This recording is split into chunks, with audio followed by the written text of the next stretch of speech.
Look on your social media feeds. It's a bird. It's a plane. No, it's KRYPTON'S Legacy, a Superman podcast, covering all of Clark Kent's greatest adventures in comics, film, and animation. Welcome to another episode of KRYPTON'S Legacy, a Superman podcast and vidcast. As always, I'm your host, Adam, and with me is my co-host, Nick. Nick, how's it going? I am doing super. It's the most appropriate adjective I can use for this specific episode. Very happy to be here. Adam, we've made it. A year long of covering past Superman media. Now we are here. The culmination of all of that, our full Superman review. I'm excited to be here with you. How are you doing, sir? I'm ecstatic. We live in a world where we've seen James Gunn's Superman movie, the kickoff to the DCU, DC Universe from DC Studios. Of course, and James Gunn and Peter Safran, who are the heads of the studio. Before we get into our overall thoughts of the film, why don't we take a look at the box office from opening weekend? Let me pull up some of the numbers to have them in front of me. Okay, so what we have here is domestically, we're at a $125 million opening, which is the ninth biggest in Warner Brothers history. It's the second biggest opening of James Gunn's career. The only thing that it was under in terms of James Gunn's career is Guardians of the Galaxy Volume 2. And it's the 52nd biggest 3-day weekend of all time. And it is the biggest 3-day weekend for a Superman solo film, beating out Man of Steel's $116.6 million. What's interesting is that the estimate Sunday morning had it at 122 million, which means the actual went up by the Sunday number went up by 3 million, which indicates very strong word of mouth, because usually that doesn't happen. Mm-hmm. In terms of international, it accumulated 95 million overseas. So we're at 220 million global. Now, box office analysts will admit that it did open slightly softer in overseas markets, some overseas markets anyway, like China and South Korea, but they did stress a couple of things. One of the things they stressed was that the Korean economy is apparently in a downturn right now, so everything's pretty much slowed down. And the forecasters were actually not expecting it to do well in China anyway. And the reason why is that why they see it somewhat, lesser in some foreign markets is because, no, I can't imagine why, but apparently sentiment towards America and American culture is not that high right now among certain countries. God knows why that would be. I mean, there's one reason, but we won't mention it because we're not going to do politics here. But and he's somewhat orange. But anyway, those are some of the factors that they give. But nonetheless, 220 million start for the kickoff to a new Superman in a brand new universe, dare I say, is pretty impressive. What are your thoughts on the numbers? Just Yeah, I think this is a great start. for Superman, and it's a really impressive sign or confident sign that people are interested or going to be interested in the James Gunn's DCU moving forward. Obviously, like I had a whole I didn't really have any doubt that James Gunn was probably going to pull off a four quadrant movie that most general audiences were going to really enjoy, and that people were going to come out to see this. But uh, the box office was so fascinating on this movie because obviously online and Twitter and things like that would have told you this is going to be the biggest movie of all time just For based sure. on chatter alone. So I'm actually just glad that this movie opened north of 100 million domestic, and then globally it's at a pretty good start as of now. So hopefully it has really solid legs moving forward. But with all these years of being burned by DC, this movie just falling short of the Batman's opening weekend Yeah. is pretty impressive. I don't think that there's really any way that you can spin this as a bad narrative. Like, sure, could this movie have opened a little higher? I mean, sure, it probably could have. But I think this being a relaunch, a reintroduction to Superman, a brand new start, try to get audiences back on board, get them Yeah. back in the DC brand, so to speak. I think this was a really, really nice start. I don't think there's anything to hang your hat about this either.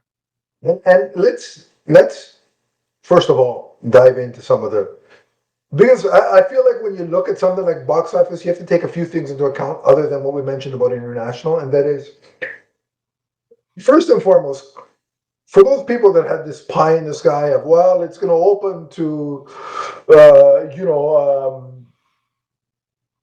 it's gonna open gangbusters, and it's gonna do 700-800 million.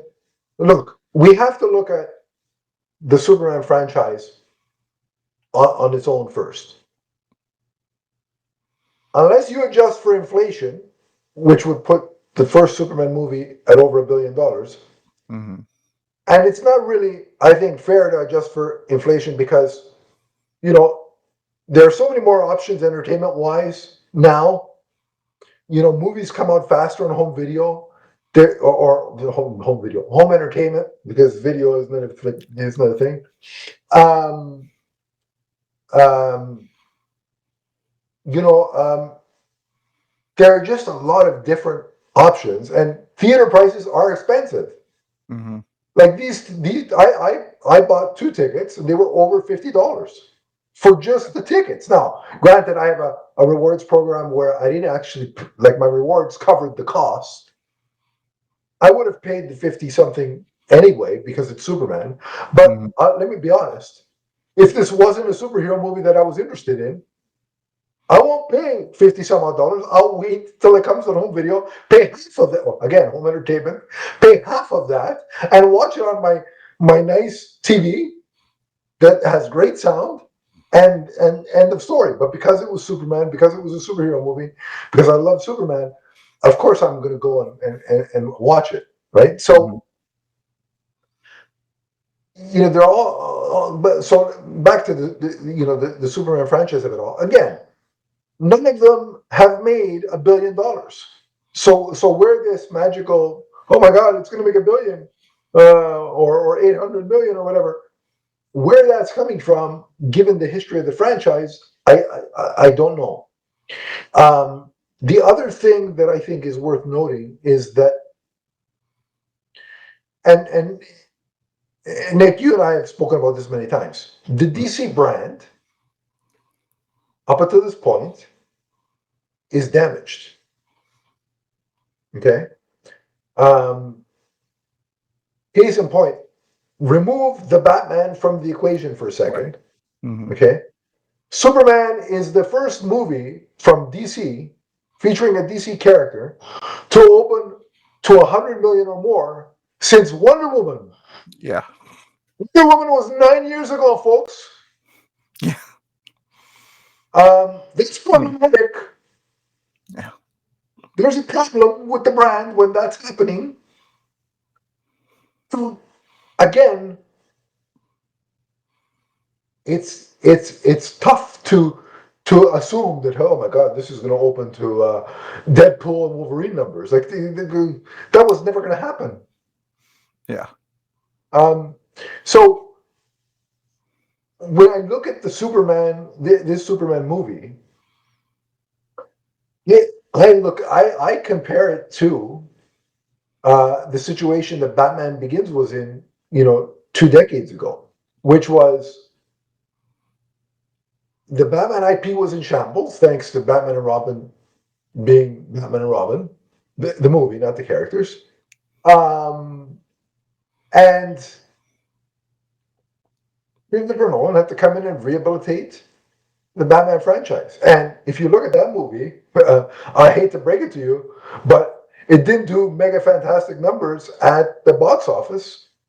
It was home media that ended up securing a sequel. Mm-hmm. What did it make? Um, I think less than 500 actually. 400 million, if Yeah, that, something like that. Yeah, Mm-hmm. right. Yeah, because Superman Returns made 393 and Batman Begins Yeah. made slightly more than that. So I think it was 400, just over 400 million Yeah. worldwide, folks, not domestically, worldwide. Yeah. So Superman's in the same boat. Superman 2025 is in the same boat. However, I think Superman 2025 has even more of a uphill battle because Batman Begins was coming off of one bad Batman movie. Superman 2025 is, depending on who you talk to, is coming off of 4 bad movies. Again, depending on your perspective. Superman Returns, which I still enjoyed. Man of Steel, which loses me more every time I watch it. BVS, everybody knows how that harmed me. And the 4 hour Justice League is I didn't even count that because there was no box office because it was released on streaming. The theatrical Justice League didn't do itself any favors either. So we're looking again, depending on who you talk to. This movie's gonna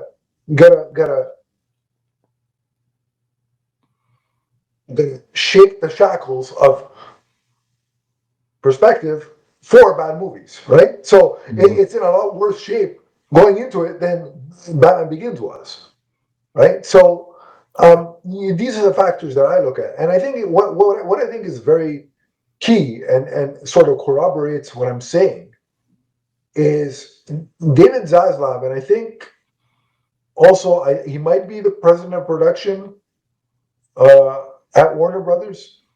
So David Zaslav, I can't remember his name, but another high-ranking gentleman at Warner Brothers put out statements basically saying, "Look, we're happy with the result opening weekend. The point of this movie was to rehabilitate uh, the character and the brand." Like they publicly said that. They're publicly talking about winning the fans back and getting goodwill, good optimism from the fans.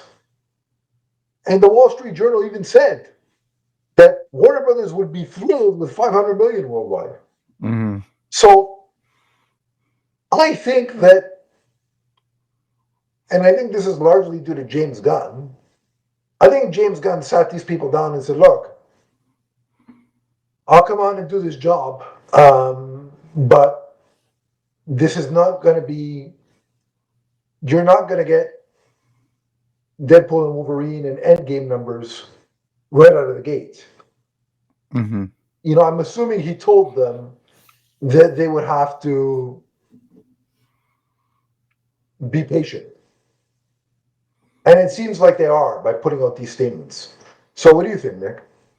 Well, yeah, I mean, like, just objectively, like, yeah, I think we're both in agreement that Superman's gonna make way more money than Batman Begins did, Of theatrically. course, So of I don't course. think Yeah. we're in necessarily that same box office wise, but brand wise, I do think that it is a very similar trajectory that Superman is going, much like Batman Begins did at the time.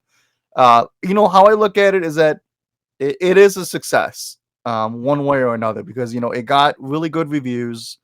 They got an A- cinema score, which is the same as Yeah. Man of Steel, but same as Wonder Woman and also the Batman. So that's good. And it got really great audience scores, right? So it got the trifecta that it needed to do to Yeah. secure enough success, at least as of right now. And I completely agree. I think that if this thing can hit somewhere in the 500, 650 camp, I think Warner Brothers we'd be doing cartwheels right now. It does kind of add a lot of clarity to James Gunn's comments that he's kind of approaching this movie as like a double, box office, because I guess if you think about it, like 500 million, that's half of a billion. And if you consider that as a double, you're already halfway to home base, to home plate anyway, right? So like if you consider Yeah. the 500, 600 million, you're double, then I'm okay with that, right? I mean, like a triple, very few movies get to third base, I guess, right? And very few of them, the home run, the grand slam is like the billion in my book, and very, very Sure. rare movies get there these days as well. Especially in this Comic book climate now, movies, right? Yeah. right? Like So, comic book movies are like yeah, we're not at the height anymore. Like right. it's not It's not the same 2008 landscape it anymore. was Yeah. 10, 12 years ago. Yeah. It's not 2018 Yeah. anymore, folks. Right. So, we just got to pray that this movie has legs. Obviously, Fantastic Four is still left to come, and obviously, people are going back to school in the month of August, so families might not be as around as much. So, at the end of the day, it's all about the word of mouth. You know, the movies can open big, and then they can fizzle out after a second or third weekend. So, I wouldn't pay too much attention to what it opens to. This movie has to sustain well throughout the And remainder of again, the summer. the word of mouth seems good simply on the basis of the Saturday and Sunday the Saturday to Sunday drop was very minimal. It was only Right. 17%. The only movie recently that's done less than that is Deadpool and Wolverine, which did 13. So that bodes well for word of mouth, in my opinion, and the opinion of people that actually, study box office for a living. Right. They're saying it. I'm not just pulling it out of fantasy land where I live, and I have 52 plus multiverse wives, which the pen will click today. Don't you worry about that. So You better I have think more it's a than one pen. oh no, multiple clicks. Do I have more than one pen? Let me check. Wait a minute. Have a nice stack lined up on your desk. Shit, it's only the one pen. All right, we're gonna have to do multiple. I gotta get another You're using pen. the dragon dagger in the back of you or something. Yeah, we're gonna play some music. But yeah, so I think it's successful. I think Warner Brothers is saying they're happy, Right. and ultimately, the people paying the bills for these movies have to be the ones that are happy. And if they're saying they're It's happy, not our money, folks. It's not our money. and you can tell if they Yeah. were you could tell them if it was just spin. This is not spin because they're basically saying the goal was to get the audience favorability back. Like they're telling you that. And Mhm. the Wall Street Journal is publishing, hey, 500 million, they'd be doing a conga line. So yeah, and that's not Warner Brothers putting that out.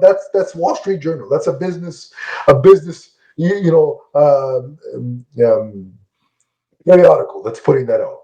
Right. Not David Zaslav from his personal stationery. It's people that So study money for a living. yeah, yeah. So if those people are happy, who are we to say? Well, it should have made the 300 million opening weekend. Um,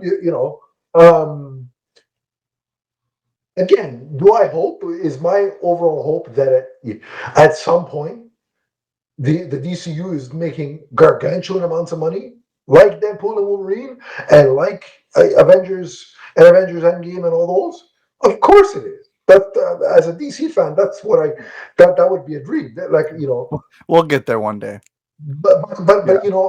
as I said on social media to one of your posts where you were kind of defending the opening weekend results, I said, Rome wasn't built in a day. Not that I was there, but that's the Mhm. same. Yeah. Now, whether it was or how long it took, I have no idea. If I had a time machine, the last thing I'm doing is going back to ancient Rome. I'll tell you that right now. I could really care less. But Yeah. maybe for the food, but that's Sure. but yeah. So look, it's a win. Uh, I mean, 220 is almost a quarter of a billion, if my Right. math is correct, right? Yeah. And that's Right. opening weekend, folks. So, I mean, Yeah. that's pretty damn good. Like, if somebody said, hey, after 3 days, we're going to give you a quarter of $1 billion, I'd be like, all right, well, give it. Yeah. Hand it to me. So, it got critics on board, it got Mhm. overall audiences on board, and it's making solid numbers. And based on the higher ups comments at Warner Brothers, it seems like they are playing the long game with the DCU, and that is Mhm. um, that is a massive plus. So let's rejoice in that, and let's look forward to. Well, we can actually calmly look forward to what's next now, because we know that this isn't going to be the plug isn't going to be pulled, before Lanterns and Supergirl come out. So we can now start looking forward. So let's take the win. Let's take the win, and let's enjoy Superman for the remainder of its theatrical run. And then when it comes on home entertainment, and as we ramp up for Peacemaker coming in a month, August or so, where Superman might actually appear. I have a theory on that. Wink, wink. And then, like I said, we got Lanterns and Supergirl. And we'll talk about Supergirl because, hey, Shaking Nobody, we saw her this weekend. It's out there. It's out there. And no, I did not just see Millie Alcock in a in a Supergirl outfit in my dreams, although that did happen. But we also saw her on the big screen in the theater. But with that, we've talked about the box office. We'll take a quick break, and then on the other side, we'll come back and actually give you our thoughts on Superman. So stay tuned. We'll be right back.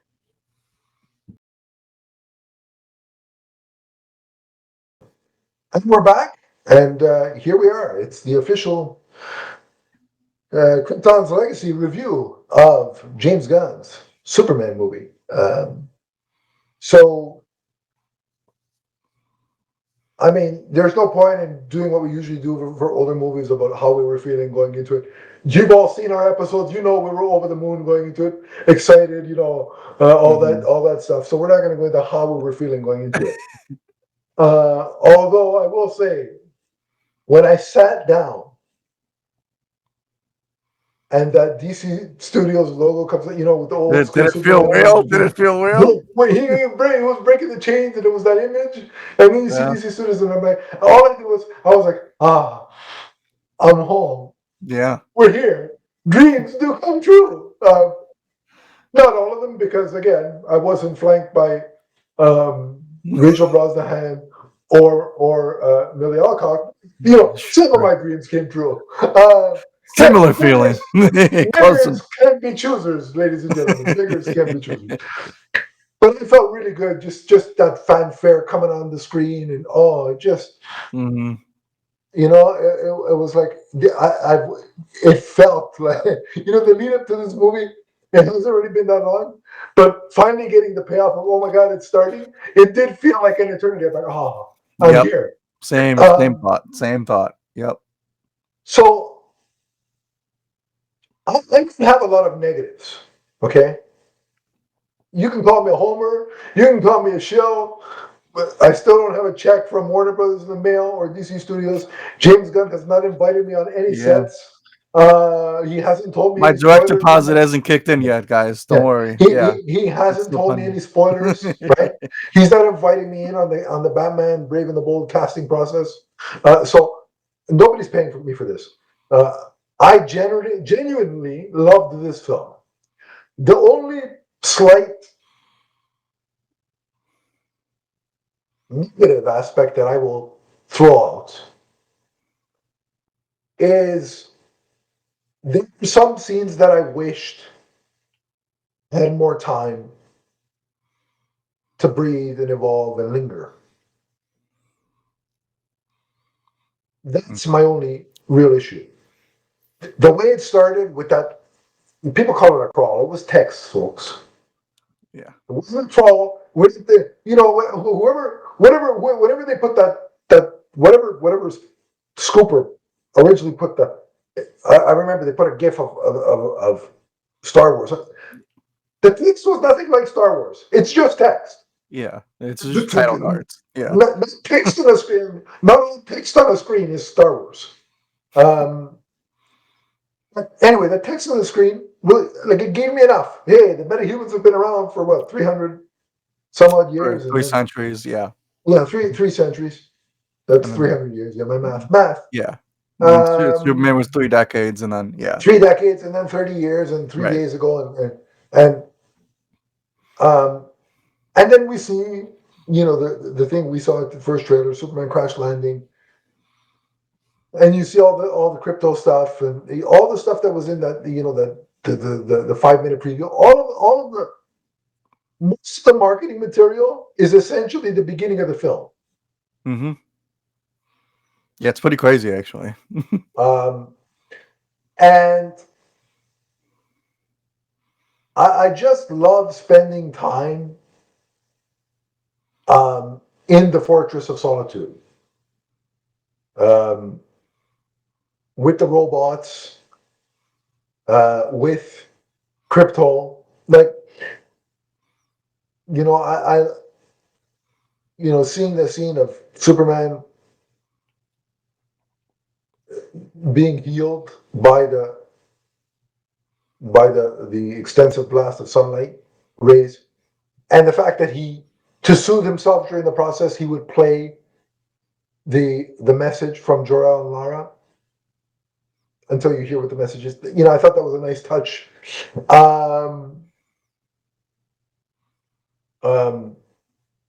While we're on the subject, maybe we'll talk about the message. Mm-hmm. The first part of the message is pretty much standard Jor-El and Lara fare. We love you more than the earth, more than the sun, whatever the line was. And they said, we'll send you to Earth. They'll nurture you. You'll be stronger. Blah blah blah blah blah.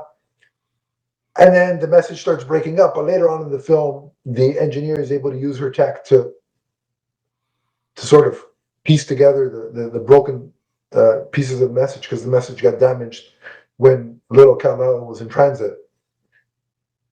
And essentially, Jor-El tells Kal-El that his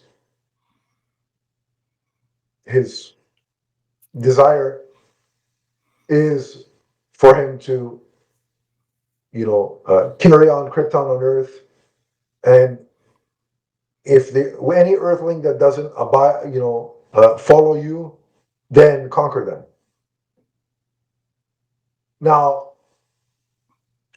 some people online, specifically of a certain fandom, were getting upset because, oh my God, how could Jor-El ever say that? Just spoiler alert, Smallville did that.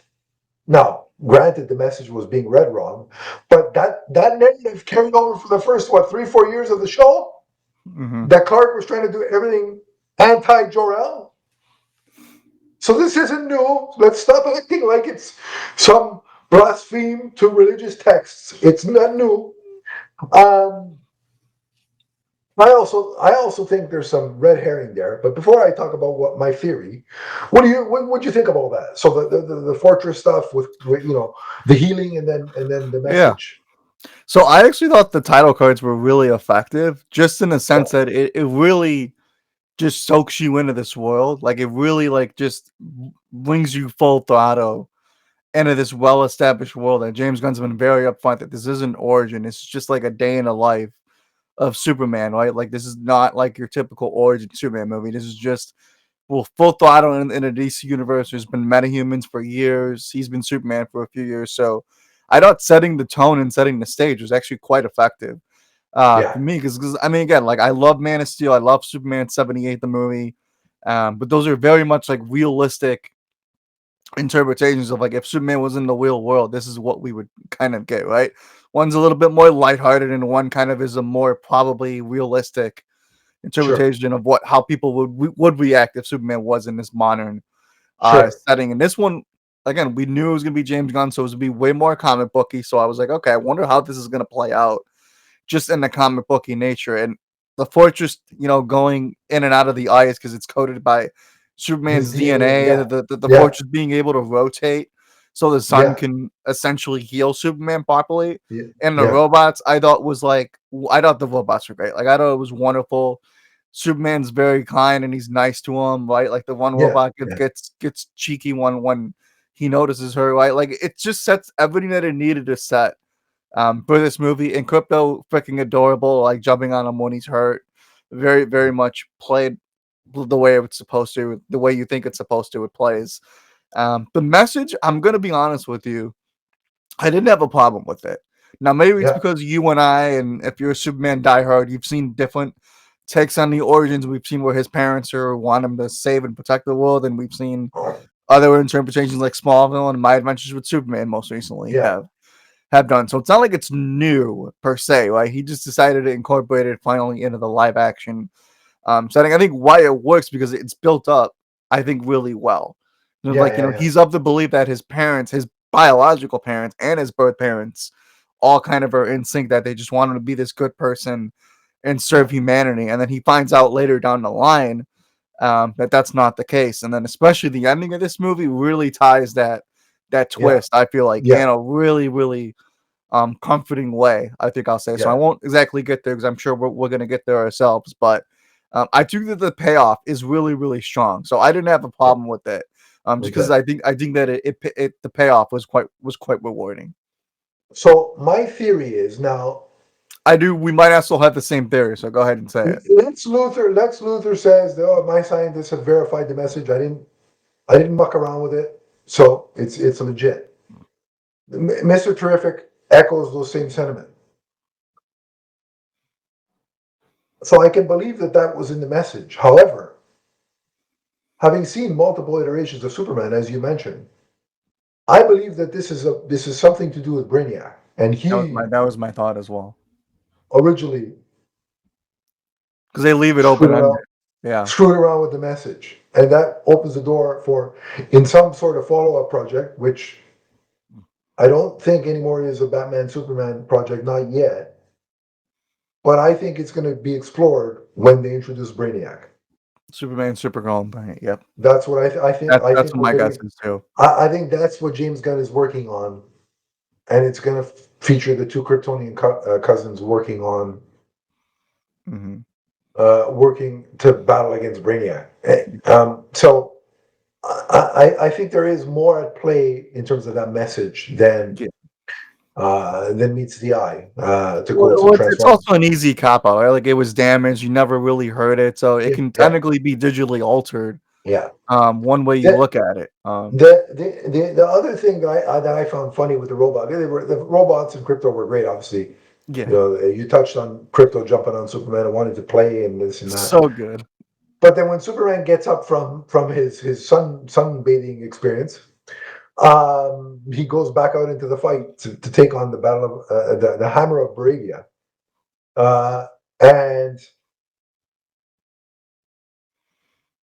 before he leaves, he notices that during his recharge, Krypto has done some damage to the fortress. He's made a mess, as dogs often do, and so first of all, he's like, Krypto, what the heck? Like, what did you do? And then he goes to the robots. It's like, I told you to watch him. And he's like, well, we did. We fed him.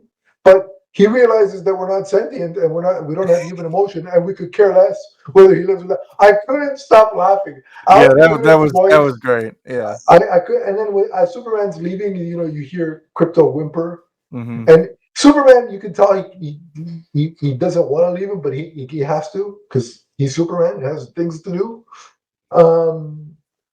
So I thought that whole scene was really cute and really funny. Yeah. And then we get the big battle between Superman and the Hammer of Bravia. And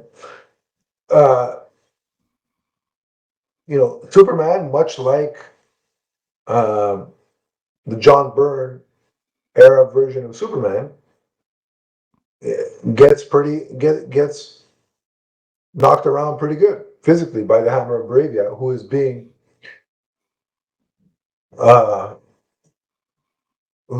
controlled by Lex Luthor. It's almost like he's playing Battleship, inputting move sets, because he studied Superman for 3 years, into the Hammer of Bravia to fight Superman, and he's getting the job done to a degree. But what we do learn also is that the Hammer of Bravia is simply Ultraman, and it's all a setup to create by Lex to create a war between these two countries, so that Superman would react and do something that would cause an issue that would then allow the U.S. government to sanction Lex Luthor to take out Superman. So it was all set up by Lex. And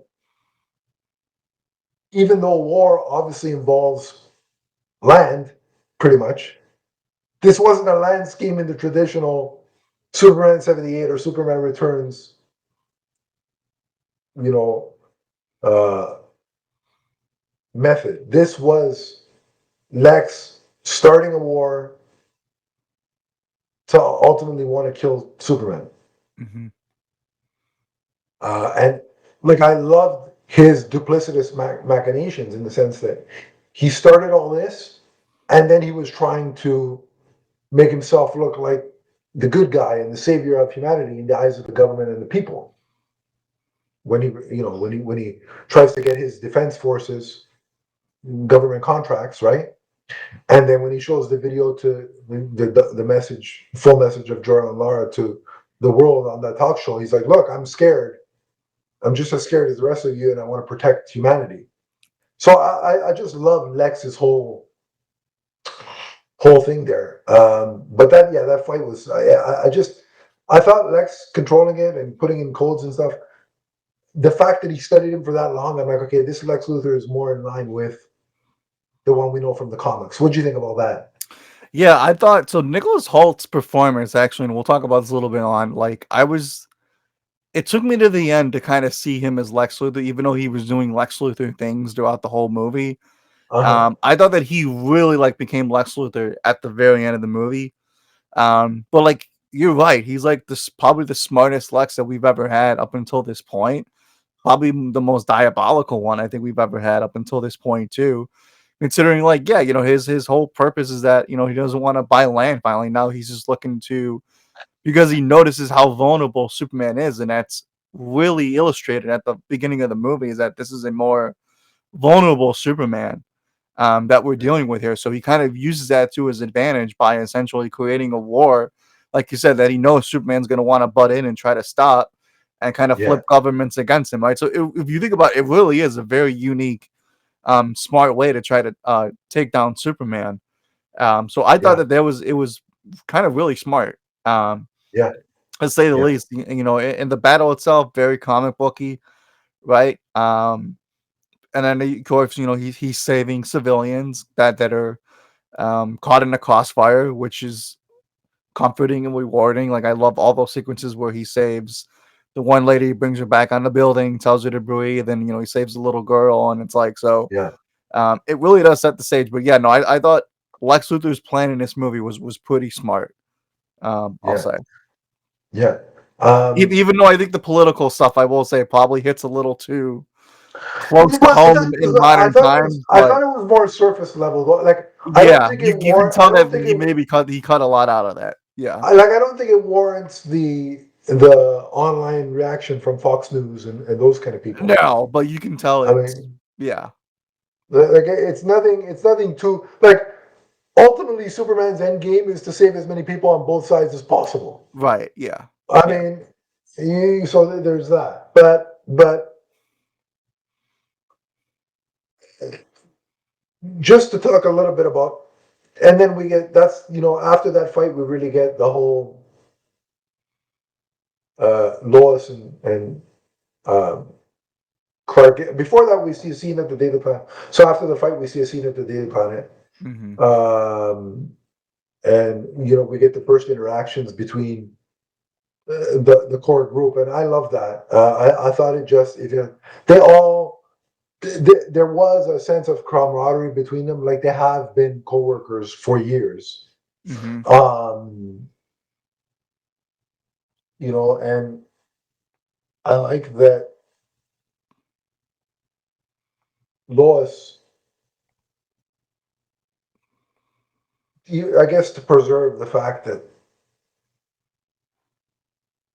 she doesn't know, at least in front of her coworkers, is chastising Clark for like, how come you always get the interviews with Superman? Yeah. Um, and then later on, when he is cooking for her, when she gets home to her apartment, they have that much talked about 12-minute interview. And again, Or it's what you just saw in yeah. what you saw in the trailer is expanded upon, and it's even more fantastic than it is in the trailer, because it really gives you a sense of Lois, the hard-hitting reporter. Just because they're dating, she's not afraid to push his buttons and ask the hard questions. Mm-hmm.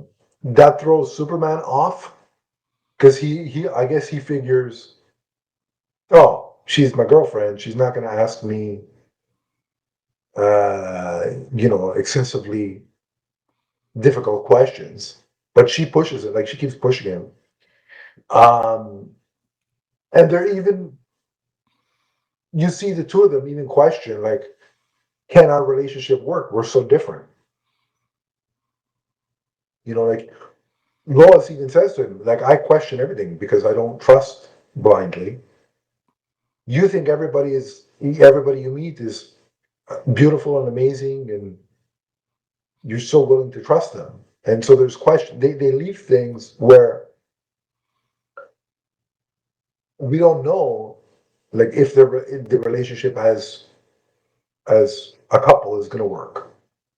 But it was great banter between the two of them, and they had such great chemistry. I just loved the scene. Um, and so when Superman was fighting the Hammer of Bravia, Lex had gotten via the engineer surveillance the coordinates to the fortress. So they head there, and then he creates another diversion to take Superman away from the fortress, and that's when we get the kaiju attack. Um, so actually, before we go into the kaiju attack, what did you have anything you want to add about the Lois and Clark interview and the dynamic there? I mean, like outside of like, I thought it was arguably one of my favorite scenes of the whole movie, just because it was their banter back and forth was terrific. It's pure Lois and Clark that like I certainly have been wanting and longing to see. Just because you can feel their chemistry. Like my God, like just them just sitting next to each other talking. I mean, like that's what I've been saying. Is like I've missed this kind of stuff Yeah, integrated into my comic book movies. Like the romance of this all is what I've been missing. Like even though they're arguing and they're going back and forth, it's really an argument of semantics and yeah, who's right and who's wrong. I mean, like he's such a young person still. He's young as Superman. He's young as Clark Kent, so he's still a little naive of the world. And you can tell Rachel Brosnahan studied journalism because like her just firing at him the way that she was, I thought was she great felt like because a legitimate already like journalist. a legitimate reporter. I think that these two, like again, I'll say this later on probably, but I need like 10 movies of them together as like Yeah, Superman and Lois because like yeah, that was like absolutely dynamite. They're back and forth. So I thought that was terrific. Of course, out of context in trailers, like most things are, that scene added so much context oh, for um, sure. for the movie to come. So absolutely, I loved it.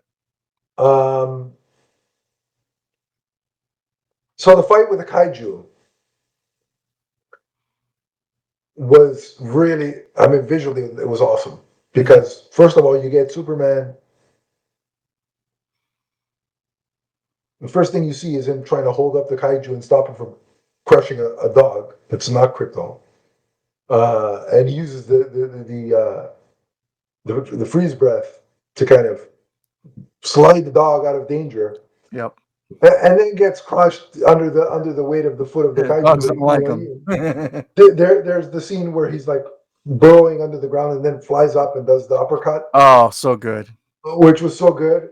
But it's still a lot for Superman because he's trying to fight this kaiju, but at the same time, desperately trying to save everybody. Hmm. Like there's even a scene where he stops the building from falling, and he stops mid-fight, turns around to the people in the building, and is like, "Is everybody okay?" Right? And then all of a sudden, the Justice Gang arrives on the scene, and when they arrive, you know, they're all hovering in the air, the way the sunlight hits them, right? I don't know if you noticed this, but their entrance theme had a few notes from the JLU animated theme. Yep. At which point in the theater, I was full on doing the Leonardo DiCaprio gif of pointing at the screen and saying because I knew exactly what was going on, or what I was hearing. Definitely intentional. Definitely intentional. Yeah, and the way like they fought together to take down this kaiju was great. Like it felt like an episode of Justice League Unlimited. The interesting thing is that what I thought made the scene even better, apart from all the action, was while when Superman gets reinforcements, you see Superman continuing to go along, saving people and animals, like to the point where he stops to save a squirrel. Like that's how concerned this Superman is with the preservation of life, that a squirrel, of all things, he stops to make sure to save. And then he sees that Mr. Terrific, Guy Gardner, Green Lantern, and Hawkgirl ultimately kill the kaiju, to which Superman starts, Superman gets a little perturbed, upset, and says, isn't there a better way we could have handled that? Like we could have kept him alive and put him in in an extraterrestrial zoo to study him or something. So again, even the villain that is or the antagonist in this case that is causing all this damage to the city, threatening the lives of so many people, Superman is concerned with preserving his or its life as well. And I thought that was great because that is quintessential Superman. And David Corenswet sells it perfectly. I love that. And again, I love the banter, the in-fight banter between the Justice Gang. I thought it was great. Oh, yeah. So what did you think of all that? I thought it was incredible. I loved actually the usage of the Justice Gang a lot more than I thought I would. Yeah. Like Guy Gardner, I thought was outstanding in this movie. Like I'm gonna skip that. I thought he yeah. completely exceeded all my expectations. The Green Lantern ring stuff and like his motivations were great. Mr. Terrific, pun intended.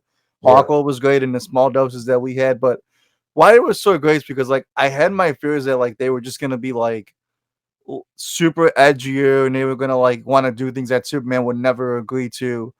You can feel they have like this camaraderie to them. Like they're not friends, but they're allies and like they work together. It's just the Justice Gang happens to have a more corporate tagline to them. They work for Stag Industries.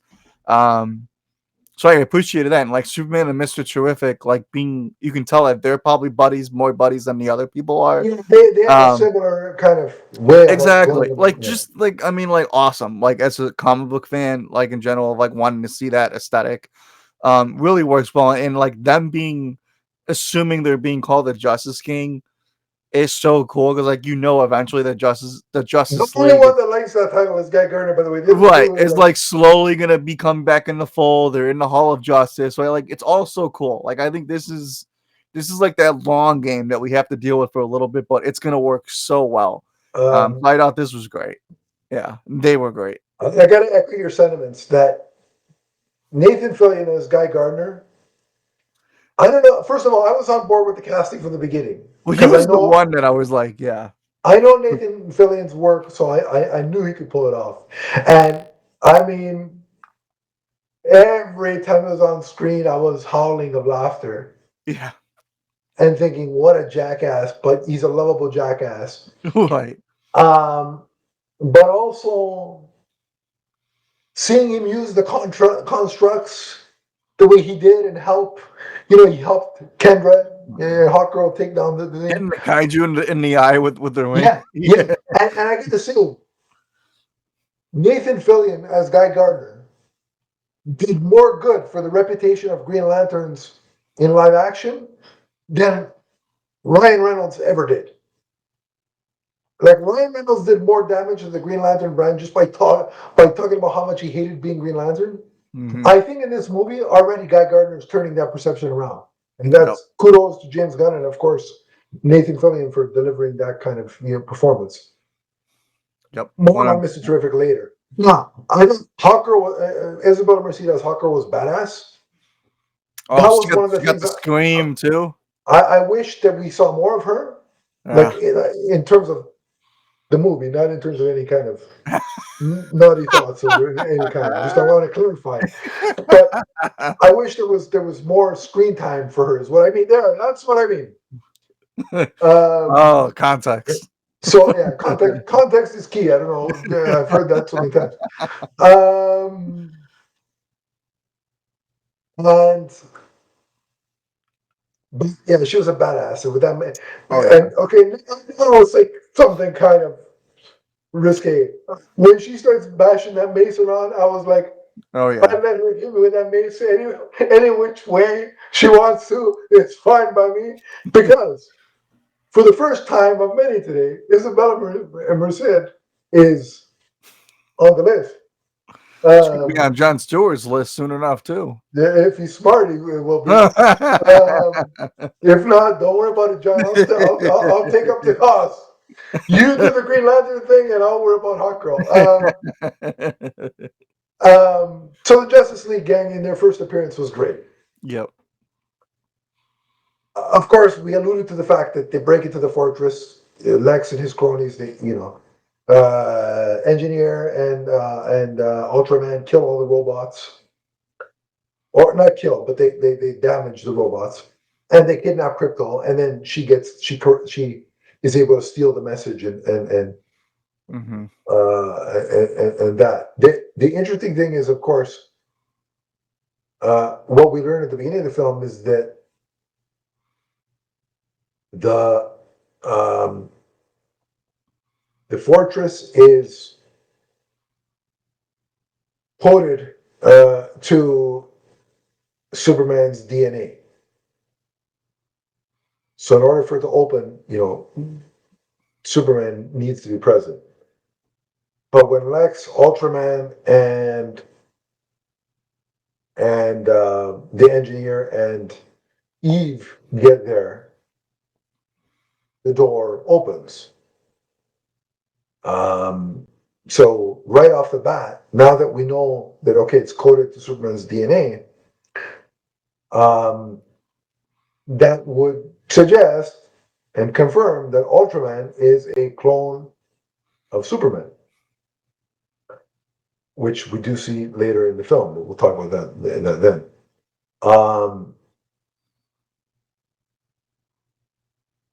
I want to talk about, before we get into like more of the pocket universes and stuff like that, I want to talk about Jimmy Olsen for a second, because he had a subplot of his own. Oh, yeah. First of all, I like the fact that he was involved in uncovering Lex's overall plot through Eve, but he was involved in uncovering most they've ever given the character. And I like that he was involved. Like, he's more than just golly gee, shucks. Right. I got my signal watch. Let me call Superman. Like, he was involved, and I like that. Mm-hmm. I gotta say, I thought Peter, like, I can suspend my disbelief about a lot of things in comic book movies. One of the things I could never suspend my disbelief about is Peter Parker having all these hot girls. Mary Jane, Gwen Stacy, Black Cat, you name it, he's got it. And apparently, so does Jim. I don't know what it's called. What do the young people say? He's got Riz.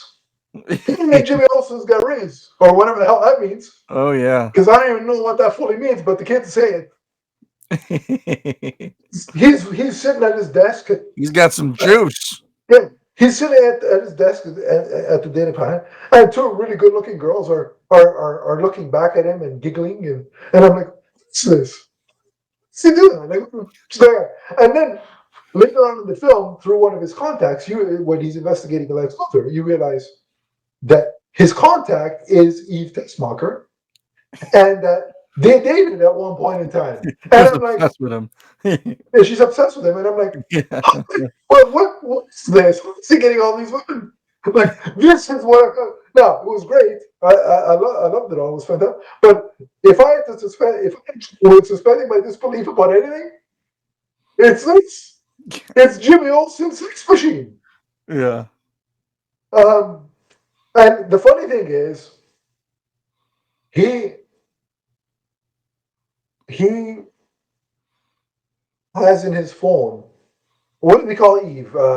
Alien Told, or what is his nickname for her or Like something? mutinized or something like that. I Yeah, don't know. Mutant Told or something like Yeah, that. something like that. Yeah. Thinking like, and so throughout the film, where Eve and Jimmy have exchanges of information, she's like, if I leave Lex, we can be together and we can spend the day together.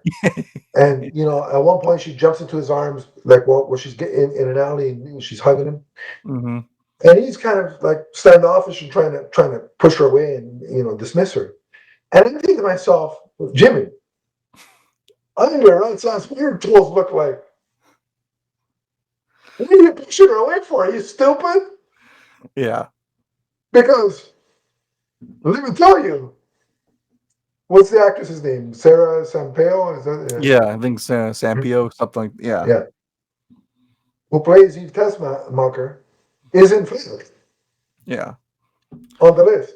Well, hey, I can believe that just Jimmy Olsen might be a womanizer, but and like that's all cool because it plays really well. It played really well in every audience I was in, and it was hilarious. The What audience what I don't was believe is the fact that she's literally gorgeous and he wants nothing to do with her. yeah, That like, come I'm on, sorry. man. Like, Yeah. what is this? Like Uh, I'd kill to have a woman like that just look at me for 2 seconds. Come on. yeah, and then she's like, "Oh, we can spend the day together." I'd be like, "Where do I sign up? Yeah. Where's Yeah. the contract for this?" Yeah. Nice try. Um, you know, so um, yeah, I'm definitely on. Uh, I couldn't believe that he was turning her down, but in the end, obviously, he comes around to his senses. Because I would have smacked him otherwise. Yeah. Um, and so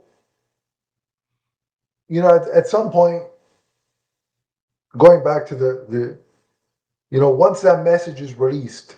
So after Superman and the Justice League take down the kaiju, Lex display. They cut to a news bulletin of Lex on a talk show, where all the footage is on display for the whole world to see, and that's when some of the people start turning on him. Right? Even the Justice Gang questions like, "Is this true?" And um, but so Superman tells Lois that he's going to turn himself in, right? And that's where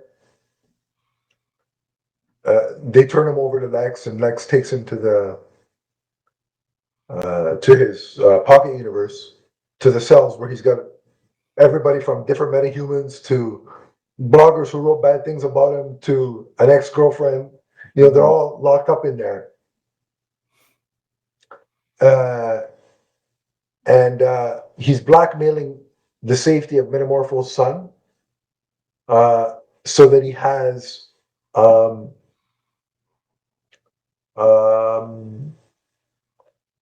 so that Metamorpho will basically transforms his hand into a piece of kryptonite and is sort of holding it over Superman.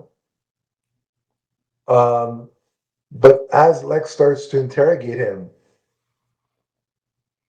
he brings the food stand guy in and puts a gun to his head and says, "If you don't tell me what I want to know, I'm going to shoot him." And this guy is somebody that Superman bought food from, and then later, during the fight with the Hammer of Arabia, the guy helped, save Superman. So the first bullet fires a blank, but the second bullet shoots the guy in the head and kills him. Mm. And Lex just so nonchalantly is like, "Well, I didn't expect that to go that fast." And at that moment, I'm like, this guy is an evil SOB. Mm-hmm. Like that's the moment that it clicked.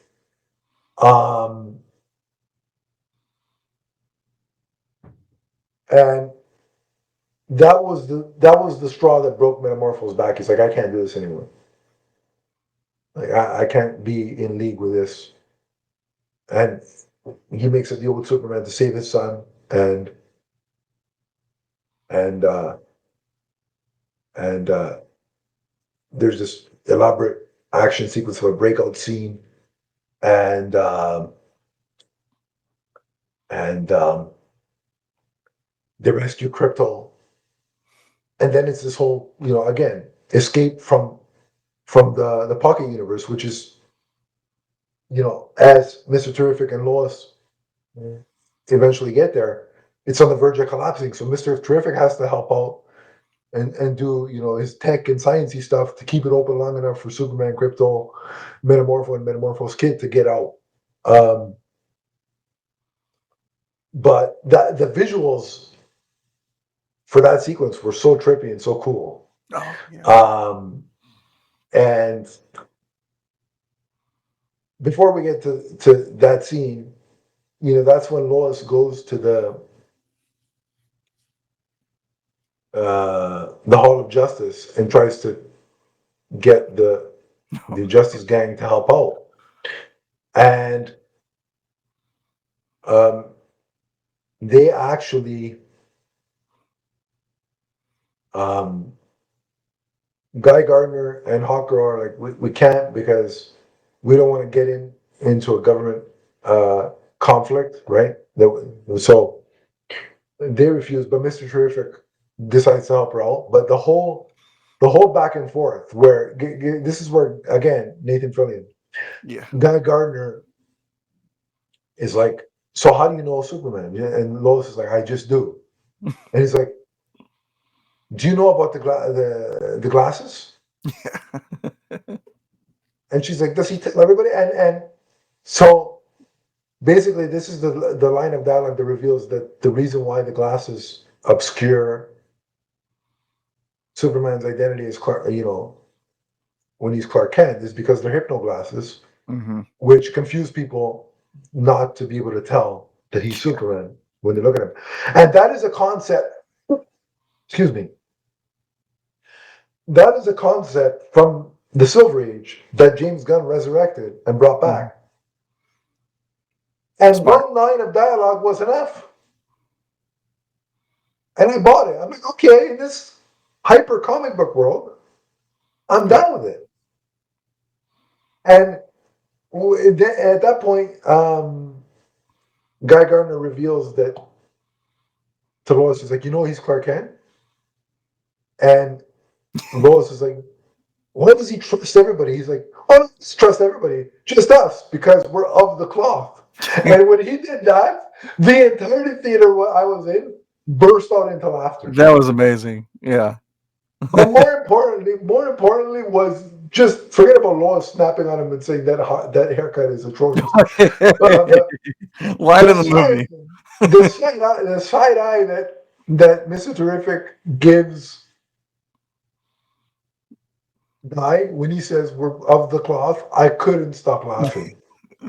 Because Guy is like, are you serious? I mean, Mr. Terrific is like, are you serious? So then he and Lois go off and go on the mission to rescue Superman. What did you think about that, though? The whole the thing with Lex and shooting the falafel guy, let's call him, and then Metamorpho's change of heart. The whole sequence with him, Superman being trapped in that dimension, I thought was stunning. I mean, like stunning on a level of, I wasn't expecting the guy to get killed that way. The breakout was incredible. When he's able to finally convince Metamorpho to help him, I think Metamorpho helping him and Krypto not get sucked into the black hole. I'm still gung ho over the fact of like Lois and Mr. Terrific working together to save them in general, which is very Justice League-y. And if that's a tease of what's to come for Lois Lane in these movies, then I'm like, holy hell, sign me up. But you said, as the visuals were outstanding. Superman again trying to save Metamorpho's son and then grabbing Crypto at the end, I thought was Yeah. that was like a top scene for me in the movie in general. I thought it was outstanding. The Yeah. score even in that scene I thought was Yeah. amazing too. Yeah. And the banter at the Hall of Justice when Lois is trying to convince him to help Superman. It was just great. I mean, like it's Lois Lane. It's everything you would expect from her to do. Nathan Fillion, like you said, his guy plays it off perfectly. Up the Cloth was brilliant. And then you have the little banter of like when Mr. Terrific goes to help Lois, like the garage door like takes like 20 minutes to open up, and she throws that line like, "You're in this really expensive building, and you have these expensive clothes, but you can't get a garage door that opens faster." Like it's just great. Like funny. it plays really well, and then obviously when they get to the camp and Mr. Terrific just like annihilates everyone. I literally wanted to like get up and just start clapping in my seat. I mean, that was one of the coolest sequences I think I've seen in a comic book movie in a really long time. And It I was love like Mr. incredible. Like I felt like Lois Lane in the bubble, like watching him just do that. And I love Mr. Terrific in this. I thought he was fantastic. Oh yeah. I mean, so badass. Like his intelligence and his tech was so badass. And it's like, you know, just to comment, if you know, we're seeing. Remember the Wall Street Journal article I mentioned. It talked about that Gunn is considering spin-off, you know, TV series spin-offs for Mr. Terrific and Jimmy Olsen. And after seeing this movie, I say yes to both of them. Yeah, sign me up. Absolutely, 100%. Especially the yes. Terrifics one. Sign me up. Yeah.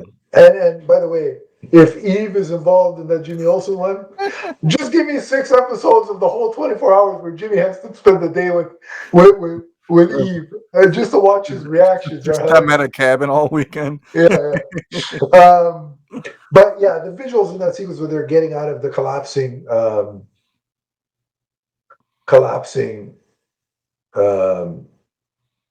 pocket universe was fantastic.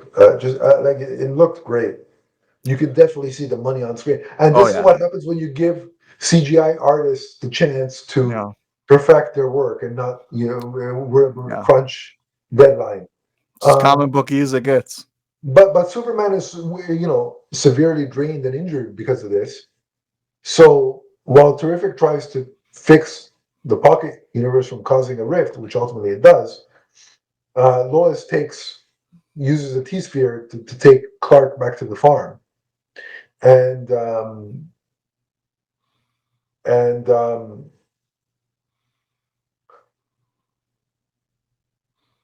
I thought this gives me a chance to speak on the Kents.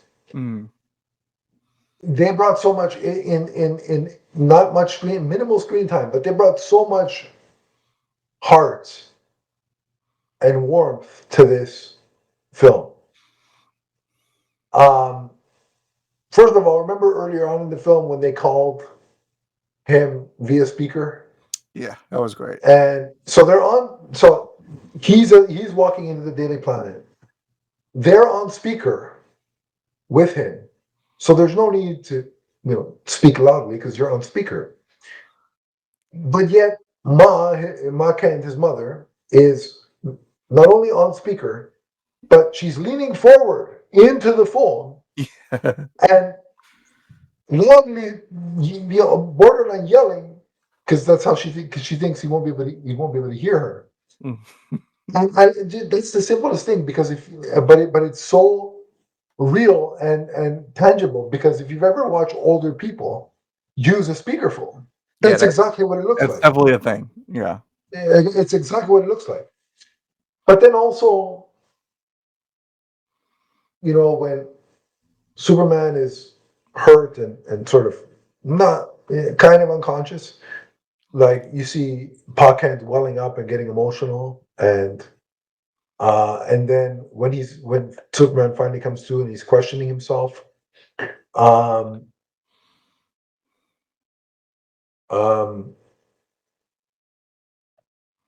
Pa gives him that speech on the porch, which I think is great. It's actually very almost ripped out of the pages of Jeff Johns' Action Comics run. But what Pa says is very important, where he's like, he tells Clark, because Clark starts telling him about the message from Jor-El and Lara. By the way, side note, the actress that plays Lara also on the list. That's fair. What is that? 3, 4 at this point? Oh yeah, well. And since Rachel Brosnahan is in these scenes, of course, I've said I'm this before. surprised she wasn't your first click, to be honest with you. But Rachel Brosnahan is on the list. As is, wait a minute, Cat Grant, played by Michaela Hoover, on the list. I don't know, I've lost count now, but here we are. Not enough Cat Grant. Yeah, absolutely. That's where I felt shortchanged, was not enough Cat Grant. Can I have a spin-off with her, please? I don't care what it is. Yeah. She could be going around Gotham to investigate a fashion show for all I care. I'd watch it. The speech by Pa is like basically saying your actions define who you are, not somebody's intentions for you. And he says the line of like, parents are not here to tell you what to do or how to behave. They're here to give you the tools for you to make your own mistakes and figure it out yourself. I thought that was incredible. That was a great line. And then Superman goes, once he sees because Mr. Terrific was unable to stop the. Well, he was, but then Lex started re-engaging the Pocket Universe, and it started collapsing again, and caused that big rift in the ground in Metropolis. So Superman has to get back in the action, and again, just like the visuals in this entire third act were phenomenal. Again, you see Superman going through to painstaking levels to try and save everybody as the city's evacuated. Like, there's that one moment where the woman and her car are going to get crushed by the falling building, but you have Superman holding it up, and he just looks back at her and like just gives her a nod to basically say, "Hey, everything's going to be okay. Don't worry.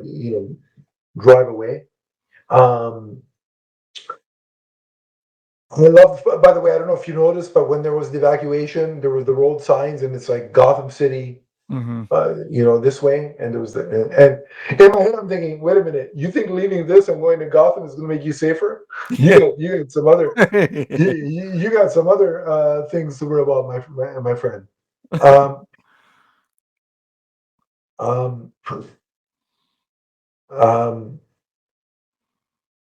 And then as this is going on, of course, the engineer and Ultraman via Lex Luthor's, programming inputs attack Superman. And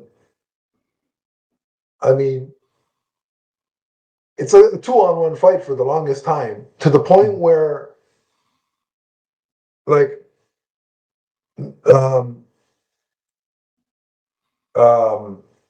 the engineers like trying to suffocate Superman with her. What do you want to call it? Nanites, I think they're called. Her nanites. Like she's trying to engulf his lungs and his whole body, and with Ultraman like trying to bring him back down as he's trying to fly up and get away, or trying to bring him into the upper atmosphere so he could break away. Right. That was all great, and there was that spin where they're both holding him in midair, where Superman does that spin. That was so cool. Yeah. And then he falls deep within like the underground. I guess it was a tunnel or whatever, or maybe the sewer, whatever it was. And him and Ultraman fall underneath together, and that's when you get the actual reveal that Ultraman is indeed a clone of Superman. It's not Henry Cavill. Sorry, everybody. It's not Henry Cavill, it's David Corenswet, but, and I think this was intentional. Yeah. Um, Too soon. David Corenswet as Ultraman has long, curly-ish hair, Yeah. much like Henry Cavill currently does. So I wonder if that was like a wink, wink, nudge, nudge, ha ha ha kind of moment. Because I certainly saw it as one, and I was laughing like, ha ha. The Snyder Cult is probably writhing in agony right now. Which, by the way, the I Snyder was Cult there was, exactly the way that. Yeah. yeah. And by the way, the Snyder Cult was actually subtly made a cameo in this movie. I don't know if you saw it, Nick. When Super chat. in the Pocket universe, Lex has That was great. mind-controlled monkeys That was posting great. Superman hate online, and that's what I imagine most of the people in the Snyder Cult are mind-controlled monkeys. So that was a well-positioned cameo. Well done, Mr. Gunn. You captured them and that cult to a T. Congratulations. Anyway, so there's the big battle of Ultraman and Superman, and again, Lex having studied Superman for 3 years, his programs and his moveset are pretty much effective on Superman, especially on a Superman that's just been, almost suffocated to death. But, and by the way, just the joy that Lex is having watching Superman get beat up, like that's pure hater energy on levels like, I don't agree with Lex with what he does, but Lex has as much hatred for Superman in this movie as I do for the Montreal Canadiens and Ottawa Senators. So I can relate to his hatred. I don't agree with the way he goes about it, but I can relate to the hatred. Hey, how do we know you're not on online forums just trashing the Canadians and the Senators? We don't know that. I am, but that's besides the point. And by the way, they deserve it. I just point that out because when your hockey team wears an inverted toilet bowl on their chest, you deserve all the hate you get. But anyway. That's a different podcast that me and Donnie co-host. But actually, now that we're talking about it, when Chicago plays the Leafs next season, we'll have to have you on as a guest. Oh yeah. So you can talk. It might be better for you than for me, but we'll see. Can take the Chicago side of the equation. But that's for another day. And there was as Superman was getting beat up before by the Hammer of Bravia, who was also still Ultraman. Lex made a comment over the intercom about brains over brawn, right?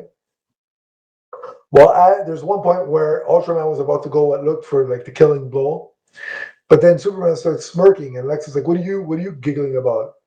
And he's like, "Brain over brawn, Lex," and then he whistles for Krypto, and Krypto comes in, and Superman's like, "Krypto, get the toys." And by toys, he means the drones that Lex was using to watch and control Ultraman. So as they're fighting, Krypto's destroying all the drones, which allows Superman to get the upper hand and start taking the fight back to Ultraman. And I love the way they included Krypto into the action felt organic. It didn't feel forced because, hey, we need the cute dog now. Yeah, very much. So I liked it. It was masterfully done. Masterfully done. I thought it was really, really well done. I have another theory because there's a part near the end of the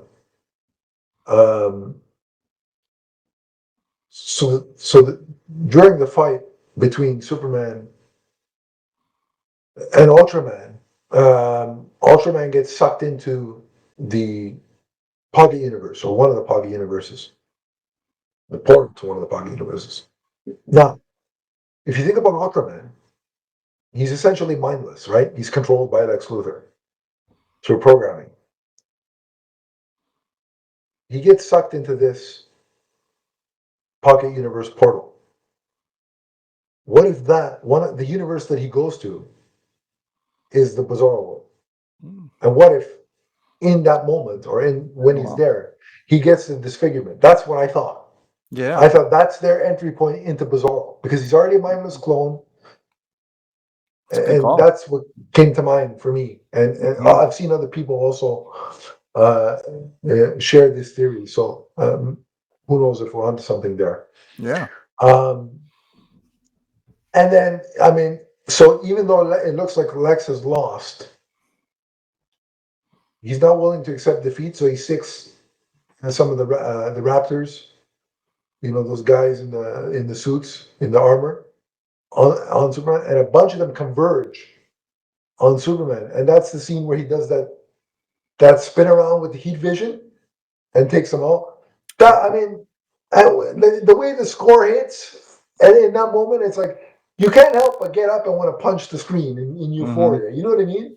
Yep.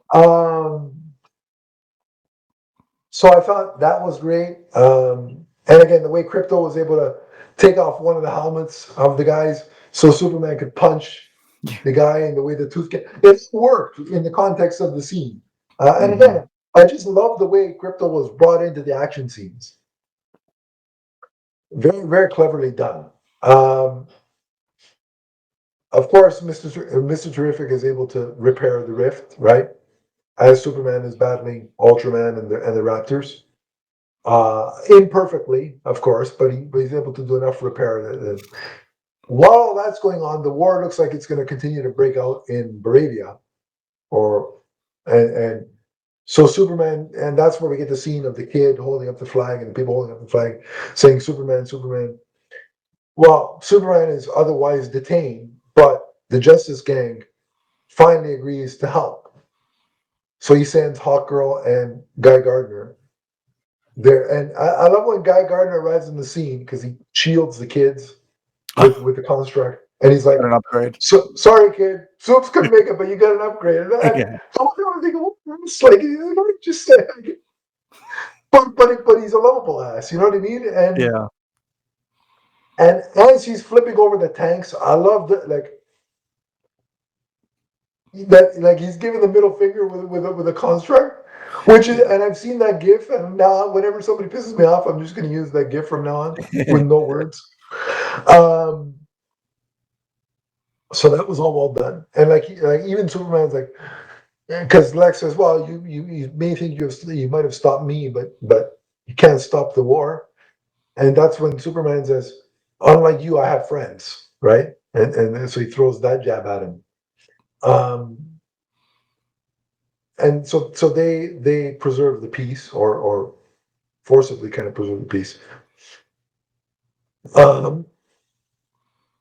And then you see the final moment of where Superman heads to Luthor Corps and confronts Lex, and that's where Superman gives that speech about, you have it all wrong about me. I'm just as human as everybody else. I get scared. I love. He's like, I make mistakes, but every day, even though I don't know what I'm doing, I put my one foot in front of the other and try my best, and that's my greatest strength. That, of course, with the score behind it, that scene, that speech, was so emotionally moving. Like I was shedding some tears in that moment. Oh, yeah. And it lingered just long enough because then Lex, goes up to him and is like, "Yeah, but maybe not now, maybe not tomorrow, but the government's giving me the authority to take you down." And then Krypto busts in and just starts manhandling Luthor, smashing him against desks, against tables, against doors. And the broke whole his time arm. Superman's like, "I'll put down Krypto, put him down." But I'm like, that scene rivaled the scene in Avengers when the Hulk was beating the crap out of Loki. Because my audience was loving that scene. Oh yeah. So I just absolutely that speech was great, and it's quintessential Superman. You can't deny that that's quintessential Superman. Um, it's really great stuff. Um, the and then you see sort of the finale with uh, so Lexus carted it off to Belrev, and that could be interesting because if you think about Belrev, who's there, obviously the creature commandos, but Cersei is also there, Mm-hmm. and I'm of the belief that if we have a rudimentary version of the Justice League already in the Justice Gang, I think the end game down the road is a Justice League versus Legion of Doom. And Mm-hmm. Cersei and Lex Luthor would be on that team. So it'd be interesting to see if Lex starts, sowing the Might be a seeds. Gorilla Grodd there. Who knows? Yeah. Well, hey, listen, we already got mind-controlled monkeys. So, I mean, it sets the stage for that. Mm-hmm. And there's the scene where, the Daily Planet crew is finally, gets off the T-sphere. And Superman goes up to Lois and says, I thought maybe it's time I'd give you an exclusive interview. And they go into the Hall of Justice and they share a kiss and a flight together, a hovering flight and a kiss. But I thought one of the key scenes in that was when, as they walk by the Daily Planet crew, including Perry and Jimmy, Perry goes to Jimmy, how long has that relationship been going on? Yeah. And Jimmy's like, about 3 months. So it's very clear to me that Perry, it's not clear, but I interpreted that as Perry and Jimmy know that, I think they have an inkling that Clark might be Superman. Mm-hmm. What did you think of that? And like whether or not he could be Superman. I mean, it's possible. I'm sure at some point this might turn into the Lois, the New Adventures of Superman. With Lois and Clark, where Yeah, that'll be revealed at some point for you sure, just right? you feel Officially. like that. Yeah, they all just have like that Um, family camaraderie.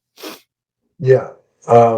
And then of course we saw the scene where Eve finally reunites with Jimmy and she jumps into his arms, and it seems like he's accepted it. Like I'm like, I'm even though like he's resisting, and I'm like, bro, Yeah, she's hugging you and has her hands wrapped don't know why around you. he would have What needed is time to wrong accept with it. you? Yeah, I'm like, what? Well, I've been melted right in that moment. I would have been like thrust into sunlight on the ground. The first scene in sunlight. Like, what is wrong with you? I mean, just accept it and go with it, for God's sake. Um, um, like, what's he waiting for? Supergirl to show him attention, which is probably what's going to happen at some point. But speaking of, so after he shares a kiss with Lois, Superman is back at the fortress and he's about to get some sunlight treatment again to heal his any potential wounds. And um, um,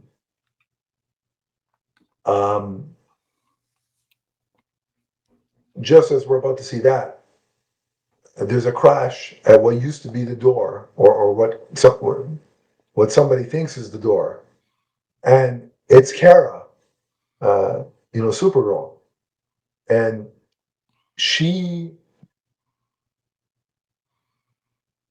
when you see her for the first time, she has the exact look of how she appears in Supergirl, Woman of Tomorrow, with a brown leather jacket, trench coatish type of look on her.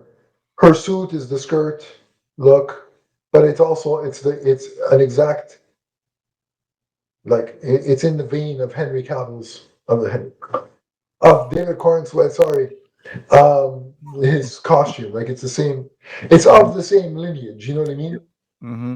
But otherwise, it's the Corenswet Superman costume, but through the lens of Supergirl, Woman of Tomorrow. She looks fantastic as the character. She's got the attitude, the spunk of that version of Supergirl. And she's like, "Where's my dog?" And so it's confirmed that Supergirl, Crypto is Supergirl's, and Clark was just babysitting the dog. Mm-hmm. And so when Crypto hears Kara, he literally runs and flies to her and jumps on her and starts giving her the whole, Mm-hmm. happy to see you kind of routine. And then she just leaves. She's like, "Thanks for taking care of him," and then walks out with Crypto. And Superman says to number 4, who's now being called Gary because that's what he wants to be called. Um, he says, she likes to go off world to planets that have a red sun so she can get drunk. Um, and there's a line that he's like, it explains why the dog is the way it is, right? Yeah. And then Gary's like, if I had any human emotions, I would be concerned about Kara, but I'm not. I don't, so I'm not. Um, and then so they start to do the process about healing Superman with the sunlight. And Gary asked him, "Would you like the video of your parents played?" And he's like, "Yes, yes, I would." But this time it's a montage of all different scenes of Clark with Ma and Pa when he was younger, from a baby to a young child. And it was so sweet and so charming. Again, and so emotional that I had a tear or two rolling down. But it's a come full circle moment where Clark is seemingly accepted. He's like, "I'm not going to do what Jor-El and Lara seemingly tell me." He's accepted his humanity more so than his Kryptonian heritage. And I just love that scene. And it ends with him smiling as he's watching that video montage. Um, I just thought it was great. What did you think of all that, Nick? Yeah, the this whole third act of the movie was just giving me some of the most euphoric feelings I think I've had just in a comic book movie in general, not just a Superman movie. Like him going back to the Ken farm to heal, because he knows that he can always go back home and his parents will take care of him, and Lois being there with him. That sentimental moment of her looking at his room and like seeing like Clark actually had like what is it, the Crab Joys or something, like Yeah, yeah, having the actual punk rock band posters like on his wall, I thought was a really yeah. nice touch because it brings the ending full circle, right? And then the speech with Pa Kent, I mean, I was a bucket of, I mean, I had crocodile tears coming down my face at just the score and how well handled that was. Because again, the movie itself is very simple. It's about this guy who just wants to do right, do the good thing, be a good person. Yeah, Finds out that his destiny might be something a little bit more dark, but because the Kents raised him and they were such good people, they instilled the values in him that it didn't matter whatever his destiny might have been. He was raised to be a good person, so he's gonna do good in the world. Like that hit me so incredibly hard. And then like the Superman fight scene with Engineer and Ultraman, he still wants to save them, even though like yeah, they're doing bad things and they're trying to yeah, kill him. Right? There's that yeah, moment of like it's not too late for you guys. Ultraman thing, like I was a little hit or miss on. Like I kind of like didn't necessarily love the approach that Gunn took, but then like as I've seen it subsequent viewings, it's kind of worked on me a little bit better. Even yeah, though it sets up more exciting things, so maybe the Ultraman thing turns into something a little bit more cool down the line. yeah, Um, and there's parts of me where like I'm not gonna take a knock at it. But there's times where like this felt like a more cleaner version of Man of Steel, and that's okay. Like, yeah. it's a very bombastic, over the top third act. You got ceilings being destroyed and cut in Yeah. half, but then James Gunn puts it back together. So You mean, he ultimately, and yeah, then let's look, big scale action scenes where there's destruction. right, They're going to happen in superhero movies. It's just, right. I think the difference is, or why it can be more palatable in some cases, is how it's resolved and how it's dealt with. Hmm. So, like, yes, there's big destruction and thing, but there's painstaking effort by Superman at all times to, like, I gotta save people first while all this is going down. Right. So, and that's, I think, the core difference is that Mhm. is now you can argue, well, this Superman is 3 years in, but still, and it's like because it's set in a literal comic book world, it's it goes down easier because it reminds you of the Fleischer cartoons, the way the buildings were kind of falling, Yeah. the way. Whereas I think why some get upset in Man of Steel is because be it Superman's infancy at being Superman or whatever the case may be, Superman is partially responsible for that all that chaos, and there's no real effort to move the fight anywhere else. Mm. You know what Yeah. I'm saying? Yeah. So that's where I That's think fair. some of the issue comes. But you're right. There is going to be third act chaos and destruction in these movies. Yeah. You can't avoid them. So when I see reviewers criticizing, well, it's a third act battle again. Well, it's a comic book movie. Right. Well, what Yeah. do you want them to do? Sit around a table and talk it out? Yeah. That's not Yeah. what we're going to get This here. this this It's won't just be Batman taking on the Joker on Lower Wacker Drive, just yeah, yeah, in a street. Like it's just not gonna happen. yeah, Um yeah, in a street with conveniently no people around, like just not gonna happen. yeah, yeah, yeah. Um so other than that, this movie ends so beautifully. Like Yeah. him in the fortress looking at his parents raising him. Um is one of my favorite endings in any comic book movie that I've seen. Like, I have no Yeah, problem saying that right now. It's just beautiful. yeah, Supergirl looks amazing. I had yeah. no Oh, doubt yeah, anyway that Millie Alcock wouldn't look amazing, but I'm so incredibly excited for her movie and the fact that like they've now established that she gets drunk at all these different planets because she's probably coping with all the trauma that she's dealt with. yeah. Is a nice parallel to what Clark's journey was in this movie. So I'm really excited to see her movie now and them inevitably come together at some point as well is going to be really, really fun. So, um, this movie gave me everything that I think I've been longing for. I'm sure you as well in a Superman movie. Had no doubts that it was going to be as comic booky as I thought, but it's so rewatchable too. Like, I just can't wait to see this movie again. Um, yeah, so I loved it. So before I give my final thoughts, and then I guess we'll grade it, but Yeah.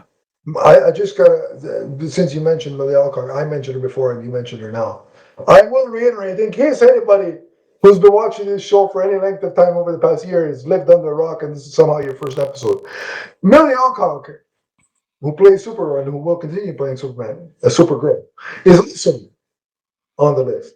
So is that 4 or 5? Because if that's 4, then you might as well just add the engineer on your and make Oh, it a full well, hand. I think it's Maybe. five, but the engineer also Sure, there on you the go. list. So we're at 5 or 6. I don't know. Listen, the audience, count how many pens I clicked today and see what how many times I clicked the pen, He's got a and whole and drawer of them. Don't worry, everybody. and let us know, but because we lost count. But look, I adore this movie. Yeah. I'm only gonna speak to how long I've been waiting for this type of Superman movie since Superman movies have been coming out in my lifetime. So I've been waiting for a Superman movie like this kind of a Superman movie, since 2006. 19 years. This is, in terms of on the big screen, the closest we've gotten to seeing the comic book version of Superman depicted on screen, in my opinion. Um, it felt like, I've seen reviewers say, and fans say that it felt like opening and stepping into a comic book. And it felt like an episode of Justice League Unlimited. And that is 100%, both of those things are 100% absolutely true. Um, the main cast, the three leads, David Corenswet, Rachel Brosnahan, Nicholas Hoult, all put in wonderful performances. Nobody phones it in. I think David Corenswet has cemented himself as Clark Kent Superman. I wish we would have seen a little bit more Clark Kent, but that's for another adventure, maybe. Rachel Brosnahan, I said when she was first cast, all she had to do was walk on set, and she'd be better than either Kate Bosworth or uh, Amy Adams. And I was right. Like, she performed the role. And in terms of big screen loss, and I know some people are going to get upset about this, but in terms of, and I've only seen it once, and I don't care. Seeing it another 2 times is not going to change my opinion of Rachel Brosnahan's performance. In terms of big screen Lois Lanes, Rachel Brosnahan is the best one we've ever had. Nicholas Hoult is Lex Luthor. Nicholas Hoult is Lex Luthor. Again, in terms of big screen Lex Luthors, he's the best one we've ever had. Gene Hackman was too jokey and obsessed with real estate. Kevin Spacey was just another version of that sometimes tried to be actual Lex Luthor. And I'm not even going to try and quantify whatever the hell Jesse Eisenberg was doing, but that wasn't Lex Luthor to me.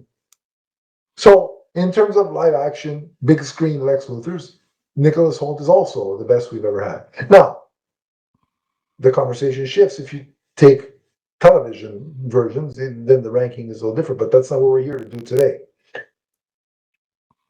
The supporting cast, in limited roles, I thought I thought,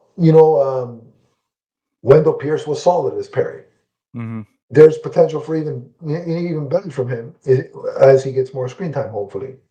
Kenneth Grant, we didn't get enough of, but I like Michaela Hoover. Again, I don't know. Yeah, I mentioned her, but she's on the, but she was great as Kenneth Grant. Yeah, I liked her. Jimmy, I already said, Skylar Gazondo. I think in terms of Jimmy Olsen, look, I think he could be my favorite period. He was really good. And in terms of, the Justice Gang, I thought there's a lot of promise with Hot Girl, Isabel Merced. I need to see more of her. But I thought Guy Gardner, played by Nathan Fillion, and Mr. Terrific, played by Edie Gathegi, were scene stealers and standouts. So the performances were great.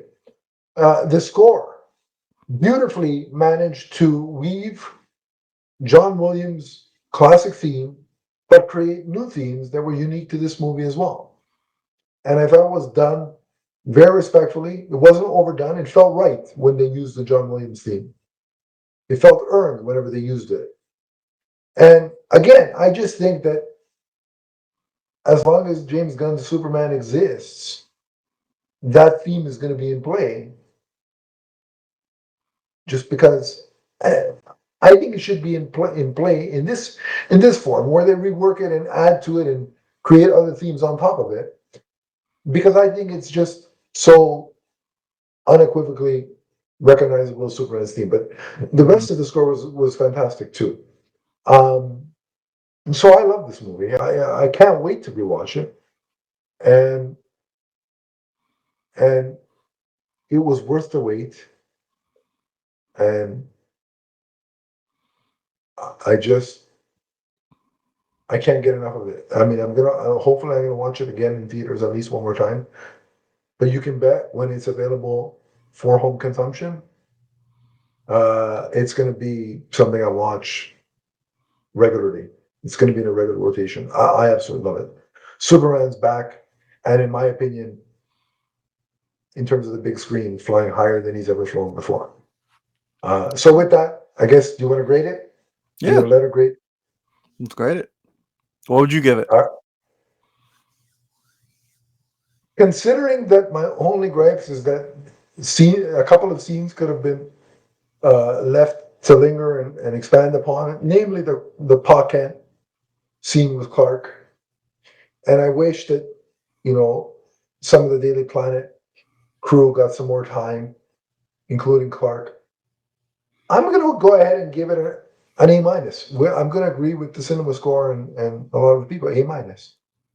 And that's first viewing. Mhm. It Yeah, may so go up. so I've seen it 3 times. And I'm gonna keep this one short and sweet because I also agree with the cinema score. I think an A minus is perfectly acceptable. For this, with this being a first reintroduction to Superman in a brand new DC universe, in my opinion, couldn't have gone any better. Right? Like, I mean, very few comic book movies are perfect. Very few movies in general are flawless or perfect. This one's a little too fast paced. I feel like even on 3 viewings, even though I enjoy it each time that I've seen it, it gets a little bit better for me. There's just like if this movie was at least 10 or 15 minutes longer, I feel like this movie is like it could be like the best Superman movie we've ever had if it's just a little bit longer and we're able to breathe a little bit more in the setting and with the characters a little bit more. But very satisfied, obviously, with the end result. David Corenswet is already, I think, one of the best comic movie castings I think we've ever had. This is Yeah. definitely the guy that I want being Superman for a decade on, maybe even longer. Who knows? But definitely the right guy for this role, and I absolutely cannot wait to see him again in hopefully the short term. But the best thing about this movie is that it's the most happy I think I've felt Yeah. coming out of just a DC movie and a comic movie in a really long time. I agree. And it just felt like it's felt like I've been reconnecting with an old friend. Yeah. Sometimes you lose out of touch with your friends, but then when you reconnect, it's like you guys never even left. So that's kind of like how I really approach this movie, and it's meant a lot to me that it turned out as great as it did. So I'm giving this one an A minus, and I cannot wait to own this one myself, much like yourself. Yeah. Looking forward to that. But that wraps it up. After a year lead up to covering in anticipation for this movie, we've done it. Oh, so much fun. It was great. It was fun to do. But if you want to keep talking with either Nick or I about about Superman, this movie in particular, you can on social media. Nick, where do they find you? Yeah, thank you, brother. This was a blast. I am on Twitter and Letterboxd at Nick. Of course, you guys can hear me over on the Vigilante 1939 podcast, where there will also be another spoiler review of you guys. So I'm spoiling you guys with double dose of Superman reviews. So go check that out. And of course, we have box office, Marvel, DC, all that great stuff on that podcast as well. So just search the name of that show, and you'll hear and find me more over there. Thank you, sir. All right, sounds like a plan. If you want to find me, it's at Adam_Leafs fan on Twitter. I am also on Blue Sky. There's also a Facebook group, which the link I will put in the description of this episode. And if you want to join the group, you can. I'll add you and continue the conversation there. But remember that Superman 2025 is forever. From the first time Superman saves every creature in Metropolis to the last. So long, everybody.